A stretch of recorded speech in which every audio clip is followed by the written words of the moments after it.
सगळी कामं करायची असतात, पण त्याच्यातूनही आपल्यासाठी वेळ काढणं खरंच खूप महत्त्वाचं आहे. कारण कामं तर होतच राहणार आहेत, कारण कामं तर बाईच्या मागची कधीच संपणारच नाही आहेत.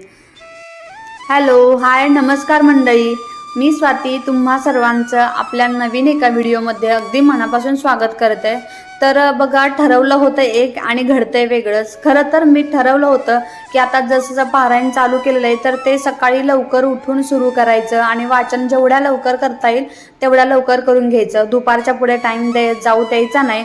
पण ना असं घडत नाहीये माझ्याकडून.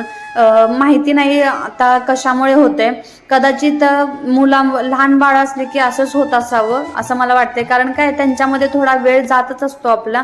पण माझा प्रयत्न असतो की मी सकाळी सकाळी करेन. पण बघूयात आता, कधी कधी ते पॉसिबल होतं पण ते कधी कधी होत नाही. आणि आज मला बघा खूप उशीर झालेला आहे, 12:30 वाजत आलेले आहेत. आणि शरू उठलेला लवकरच. हे गेल्यानंतर लगेच उठला तो, अगदी ते खालीच असतील तोपर्यंत तो उठला. आणि तो खूप चिडचिड करायला लागला. मे बी त्याला भूक वगैरे लागली होती, कारण तो रात्री काही जास्त जेवला नव्हता. म्हणून मग आता विचार केला की त्याला पहिल्यांदा खायला करून देईन. मग त्याला पहिल्यांदा दिलं खायला करून. आणि परत आणि तो झोपायच्या मूडमध्येच होता, जरा आळसातच होता. मग त्याला आंघोळ वगैरे आज काही घातलीच नव्हती.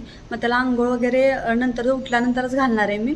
आणि परत तो झोपला. मग त्याला झोपवण्यात आणि सगळं ह्याच्यामध्ये खूप टाईम गेला. माझी सगळी कामं अशीच आहेत. आणि त्यात काल तेल लावलं होतं, त्याच्यामुळे हेअर वॉश करणं पण काम होतं माझं आज. मग तो हेअर वॉश वगैरे करून घेतला.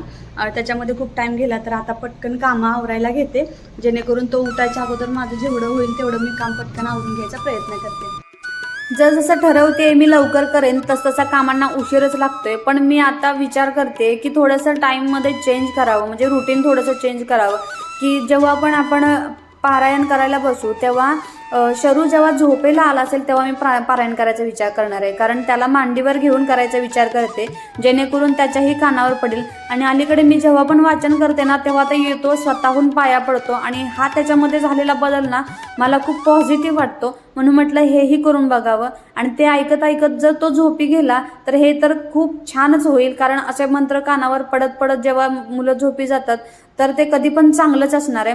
म्हणून मी ते एक ठरवलंय. आता माझ्या सकाळचा आज बघा नाश्ता झालेलाच नाहीये, कारण देवपूजा केली तोपर्यंत तर तो उठून बसलेला आहे. म्हटलं आता त्याच्यासोबतच आपण पण नाश्ता करावा, म्हणून इथं फक्त थोडंसं केळ खायला घेतलंय.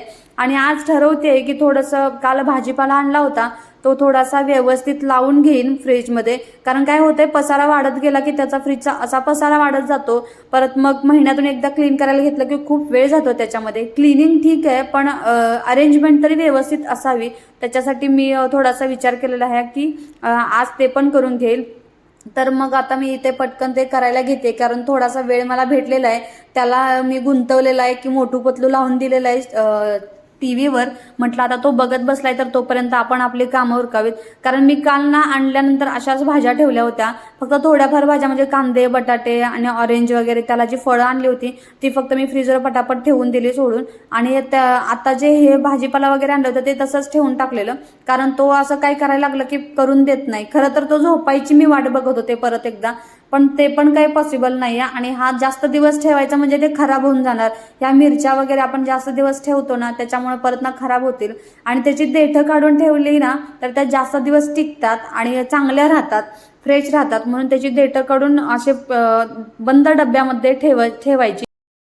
बायकांचं एक असं असतं की ते एका वेळेस एकच काम कधी करून त्यांना चालत नाही, एका वेळेस अनेक कामं करावी लागतात, तेव्हाच मॅनेजमेंट होतं. तशा पद्धतीनेच मी केलेलं आहे. एकीकडे कुकर लावलेला आहे, आमच्या दुपारचं जेवण आम्हाला करायचं आहे. म्हणून मी दुपारच्या जेवणामध्ये आता शक्यतो भातच घेते आणि चपाती वगैरे फक्त त्यांच्या टिफिनसाठीच बनवायचं ठरवलंय.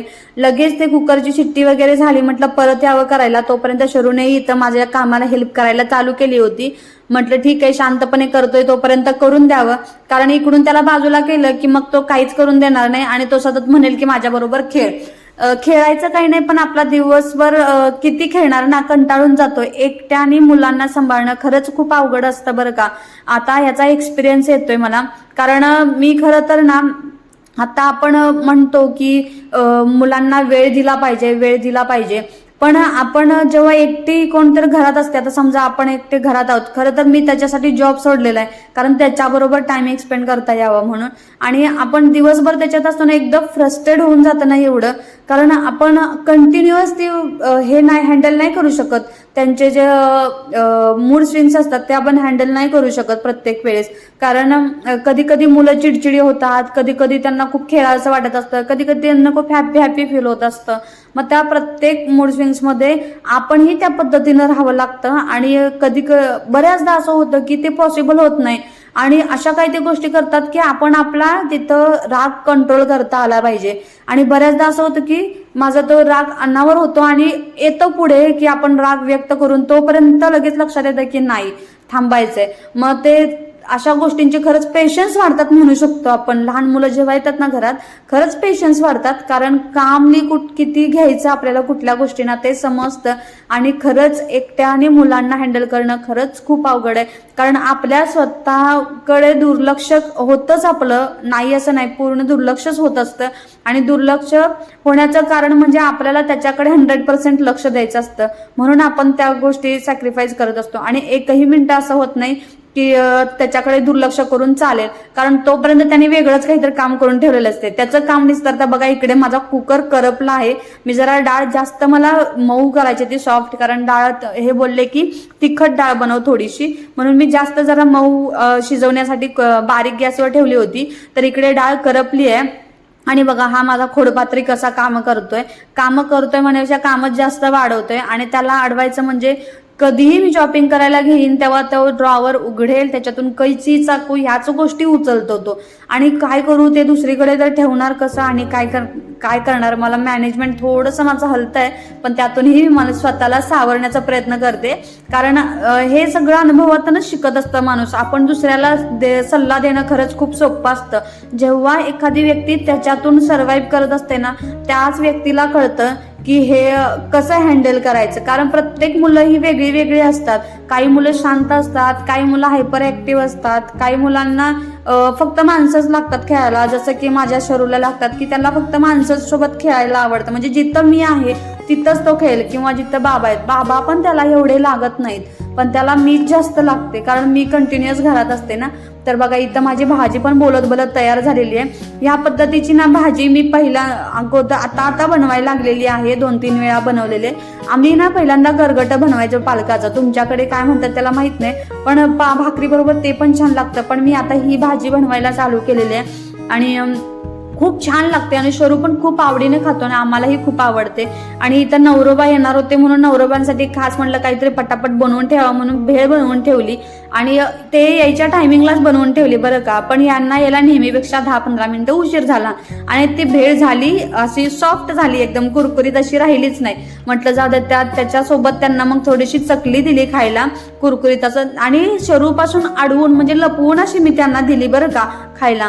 पण त्यांचं असं होतं की नाही, इकडं किचनमध्ये येऊन खात बसले, आणि त्याच्या समोर म्हटलं आता त्याच्या समोर जर खाल्ली तर तो मागणारच. आणि त्यांनी पण थोडं नाही, खूप मोठा तुकडा त्याला दिला होता, मोठा चकलीचा. तर मग मी त्यांना बोलले की एवढा मोठा तुम्ही त्याला दिलेला आहे खायला, आणि त्याला जर त्रास व्हायला लागला तर तो कितीमध्ये पडेल. पण ते काय ऐकायला तयार नाहीत. शेवटी त्यांनाच मी खायला लावला, हळूच गोड बोलून त्याच्याकडून घेतला आणि त्यांनाच खायला दिला. कारण मुलांना कुठल्याही गोष्टी देऊन चालत नाही, थोडासा विचार करावा लागतो की अगदी आपण देत पण असू ना तर ती किती क्वांटिटी द्यावी, कारण अजून तो लहान आहे. 2 वर्षाच्या पुढं, 3 वर्षाच्या पुढं, मला वाटतंय 2 वर्षाच्या पुढं आपण मॅक्झिमम म्हणू शकतो की आपण अशा काही गोष्टी सगळ्यात देऊ शकतो. आणि हे बघा, आणखी एक गोष्ट म्हणजे मी नवरोबांसाठीच खास मी तांदळाची भाकरी शिकलेली आहे बरं का. कारण मला अगोदर तांदळाची भाकरी अशी काहीच येत नव्हती, आणि त्यांना खूप आवडायची. असं नॉनव्हेज वगैरे असेल तर तांदळाची भाकरी हवीच असं त्यांचं असायचं. बाजरीची एक भाकरी त्यांना आवडते, पण आता माझ्याकडे बाजरीचं पीठ नाहीये, म्हणून आम्ही तांदळाची भाकरीच बनवतोय. आणि आजकाल माझी भाकरी खूप छान बनायला लागली आहे बरं का. सुरुवातीला भाकरी खूप चिरायची, मोडायची, चिटकायची खाली, आणि तव्यावर जाऊपर्यंत काही ना काही त्याचे हाल व्हायचेच. पण आता तर खूप छान होते भाकरी, आणि मोठी पण होते चांगली. त्यामुळं खूप बरं वाटतं, कारण आपण काहीतरी नवीन शिकल्यावर आपल्याला आनंद होतो बरं का. आणि काही ट्रिक्स पण मी ह्याच्यामध्ये यूज करते. की ज्या मी अजून कुठे एवढे व्हिडिओज नाही काही फॉलो केले, फक्त मी माझंच जनरल असं ठरवलं आहे की कसं करायचं. मी स्वतःचा विचार करून करते स्वतःच, की त्याच्यामध्ये ना काही लोक कसे घोटून वगैरे करतात, पाण्यामध्ये पीठ टाकतात, पण मी असं नाही करत. मी पिठामध्ये पाणी होते, आपल्याला लागेल तसं मीठ टाकून, आणि त्याच्यामध्ये ना 1 चमचाभर मी तेल टाकते आणि ते छान मळून घेते. आणि जेवढं जास्त पीठ वाफलून द्यायचं झाकून 10 मिनिटं म्हणा, आणि तोपर्यंत आपली काही ना काही बाकीची कामं, आपण भाजी वगैरे करायची ती कामं आपण उरकूच शकतो. तर त्याच्यामुळे भाकरी खूप छान होते. एकदा करून बघा. तुम्हाला हवी तर मी एकदा पूर्ण रेसिपी ना शॉर्ट व्हिडिओच्या माध्यमातून नक्की शेअर करेन. आता संध्याकाळची वेळ झालेली आहे आणि हे तर आलेले होते, बरेच वेळ झालं, पण यांचं थोडंसं काम चालू आहे ऑफिसचं. त्याच्यामुळे हे मला वाटतं काय माहिती का, संध्याकाळी तरी ॲटलिस्ट मला रिकामा वेळ भेटावा, पण तोही कधीतरी नाही भेटला ना खूप फ्रस्ट्रेट होऊन जातं. पण कधी त्यांची कामं असतील तर आपल्यालाच अंडरस्टँड करून घ्यावंच लागतं. त्याच्यामुळे आता मग माझी सगळी कामं उरकून घेतली आहेत. भूक तर खूप लागली आहे, पण ह्यांची कामं चालू आहेत म्हणून ह्याला फक्त खायला घातलंय आणि मी वेट करते ह्यांची कामं कधी होतील. म्हटलं आता हा पण चिडचिड करतोय, कारण याला पण थोडंसं खेळायला हवंच ना, का नाहीतर तो पळत त्यांच्याकडे परत जातोय. म्हणून मग ठरवलं की याला जर एंगेज ठेवायचं असेल तर ह्याच्यासोबत थोडंसं खेळायला हवं बाहेर. मग आता ह्याच्यासोबत थोडंसं खेळते, कारण मुलांसोबत ना मुलांच्या सारखंच होऊन खेळावं लागतं, तरच त्यांना मज्जा येते बरं का. आणि मी पण तसंच करते. तुम्हाला काही व्हिडिओमध्ये असं वाटत असेल अरे ही कशी ओरडते किंवा काय, मी अगदी लहान मूल होऊनच माझ्या बाळासोबत खेळत असते नेहमी. त्याला पाहिजे तशी ओरडते, मी खेळते, आवाज काढते, सगळं काही मी करते, कारण जसं त्याला आवडतं त्या पद्धतीनेच मला खेळायला बरं वाटतं. तर अशा पद्धतीने आमची इकडे मस्ती तर चालूच आहे. छान खेळतोय आम्ही, आणि असंच खेळत थोडा वेळ झाल्यानंतर आम्ही जेवण पण करू आणि मस्त आजच्या दिवसाचा शेवट करूयात. तर चला, मी आजचा ब्लॉग इथंच एंड करते, आणि ब्लॉग कसा वाटला हे मला कमेंटमध्ये नक्की सांगत चला. तर भेटूया पुढच्या एखाद्या नवीन ब्लॉगमध्ये. तोपर्यंत